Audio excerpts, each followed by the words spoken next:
Biodata Piet Pagau, paman Raffi Ahmad yang bertemu anak kandungnya setelah 27 tahun terpisah. Piet Pagau adalah aktor senior Indonesia. Dia merupakan paman artis Raffi Ahmad. Masih asing dengan sosok Piet Pagau yang tenak di tahun 80-an? Berikut biodata. Biodata Piet Pagau. Piet Pagau tenar sebagai seorang aktor yang telah membintangi puluhan film Indonesia.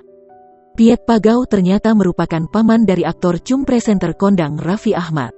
Aktor senior film pertamanya berjudul Jakarta 1966 yang rilis tahun 1982. Terjun ke dunia politik. Selain aktif di organisasi perfilman, Piet juga sempat terjun ke dunia politik. Dia mengabdi sebagai pegawai di kantor pemerintah Provinsi Kalimantan Batar pada tahun-tahun 1971 sampai tahun 1976. Pada 2022, Piet Pagau mencalonkan dirinya sebagai Gubernur Kalimantan Barat untuk periode tahun 2003 sampai tahun 2008.